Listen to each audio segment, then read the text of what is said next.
নমস্কার বন্ধুরা, আমি আবারও হাজির আপনাদের কাছে একটা নতুন রেসিপি নিয়ে। আজকে আমি বানিয়ে দেখাচ্ছি পেঁপের ডালনা। এটা একটা নিরামিষ পদ, খেতে খুবই সুস্বাদু এবং এটা তাড়াতাড়ি রান্না হয়ে যায়। এটা আর দেরি না করে আপনাদের রেসিপিটা কি লাগছে আমি দেখিয়ে দিই। আমি একটা মিডিয়াম পেঁপে নিয়েছি, কাঁচা পেঁপে। তাকে আমি বড় বড় করে ডুমো করে কেটে নিয়েছি। এবার এটাকে আমি একটা সিটি বাজিয়ে নিয়েছি। আর একটা মিডিয়াম ছোট সাইজের আলু 4টে নিয়ে তাকে আমি হাফ করে টুকরো করে সিদ্ধ করে নিয়েছি এক সিটি বাজিয়ে। এবার এটাকে আমি রান্না করে দেখাবো। আর তারপরে আমি নিয়েছি এখানে একটা টমেটো মিডিয়াম সাইজের, 2টো কাঁচা লঙ্কা নিয়েছি, 1.5 ইঞ্চি আদার টুকরো নিয়েছি, আর একটা ছোট চামচ আমি গোটা জিরে একসঙ্গে পেস্ট বানিয়ে নেবো এটাকে। তার সঙ্গে আমার লাগবে এখানে গরম মশলা, এখানে লাগবে নুন, এখানে হলুদ গুঁড়ো, কাশ্মীরি লঙ্কা গুঁড়ো, অল্প চিনি লাগবে, যাতে আপনি গুঁড়ো ব্যবহার করতে পারেন। ফোড়নের জন্য লাগবে 2টো তেজপাতা, 2টো শুকনো লঙ্কা আর গোটা জিরে। আর আমি নিলাম সাদা তেল, আপনারা সর্ষের তেলও নিতে পারেন। আসুন রান্নার দিকে এগোনো যাক। আমি গ্যাসটা জ্বালিয়ে আমি কড়াটা বসিয়ে নিলাম। ফ্লেমটাকে একটুখানি মিডিয়াম হাইতে রাখবো। এর মধ্যে আমি সাদা তেল দিলাম।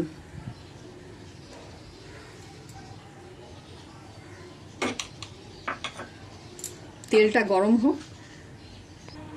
তেল গরম হয়ে গেছে, দেখুন ধোঁয়া ছাড়ছে। এবার আমি এর মধ্যে সেদ্ধ পেঁপেগুলো দিয়ে দেবো। সব একসঙ্গে দেবো না, কিছুটা আলু দিলাম।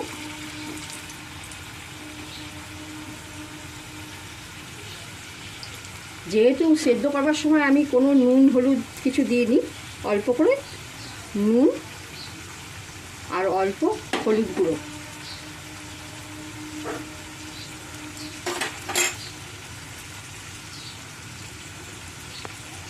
ছড়িয়ে এটাকে মিডিয়াম ভেজে নেব। তো ভাজা ভাজা হবে, মিডিয়াম হবে। এই পেঁপে পেটের পক্ষে খুব উপকারী, বিশেষ করে লিভারকে সুস্থ রাখার জন্যে, ভালো রাখার জন্যে পেঁপেটা অল্প বিস্তর সবাইকারই খাওয়া উচিত। এবার এটাকে ভেজে নেব আমি। এ দেখুন, পেঁপে আর আলুটাকে মিডিয়াম ভেজে আমি তুলে নিয়েছি। আর এখানে আমি টমেটো, 2টো কাঁচা লঙ্কা, জিরে আর আদা আমি পেস্ট বানিয়ে নিয়েছি। এবার কড়াতে এক্সট্রা তেল আমি তুলে নিয়েছি। বড় চামচে 2 চামচের মতন তেল রেখেছি এর মধ্যে। এবার আমি ফোড়ন দেবো। এর মধ্যে আমি 2টো শুকনো লঙ্কা দেবো, 2টো তেজপাতা দেবো, আর গোটা জিরে দেবো অল্প।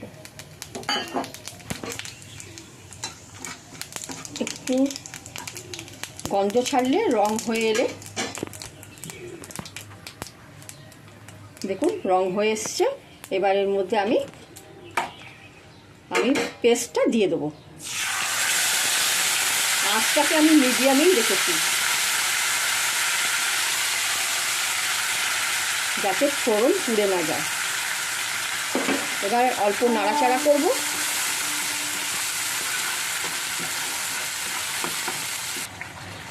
এই জন্য নাড়াচাড়া করছি। এবার এর মধ্যে আমি ছোট চামচে 1 চামচ চিনি দিয়েছি। আপনি গুঁড়ো ব্যবহার করতে পারেন তার বদলে।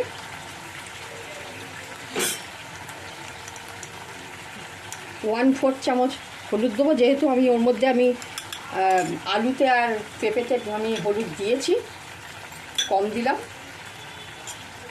কাশ্মীরি লাল মির্চ 1/4 মতো দিয়ে দিলাম। এটা নাড়াচাড়া করছি। আর একটু অল্প নুন দিলাম স্বাদ মতন।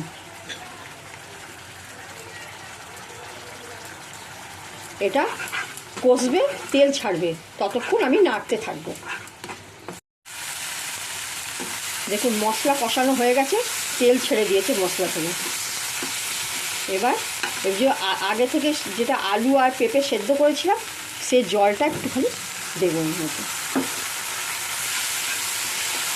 নাড়িয়ে নেবো। এর মধ্যে আমি আলু আর পেঁপেগুলোকে দিয়ে দেবো।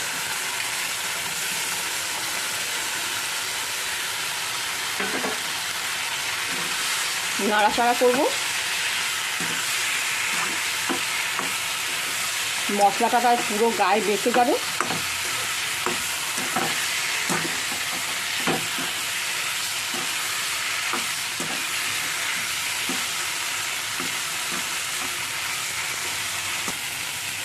এই যে মশলাটা দেখুন ভালোভাবে মেখে গেছে। এবার জলটা আমি এই বড় গ্লাসে হাফ গ্লাস মতন জল, যেটা সেদ্ধ করা জল ছিলই আমার, আপনি দিলে হাফ গ্লাস জল অল্প ঈষৎ উষ্ণ দেবেন, দিয়ে এটাকে নাড়িয়ে দিয়ে 2 মিনিটের জন্য চাপা দেবেন।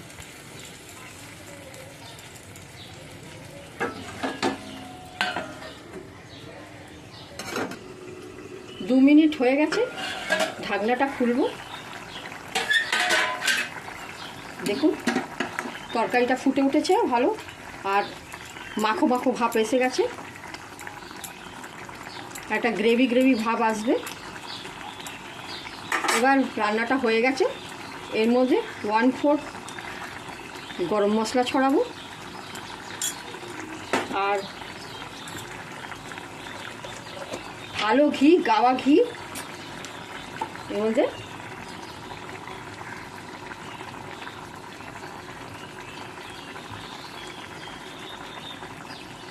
বড় চামচের 1 চামচ ছড়িয়ে দেবো,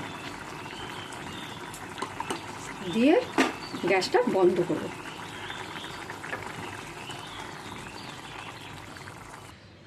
পেঁপের ডালনাটা আমি একটা পাত্রে পরিবেশন করে নিলাম।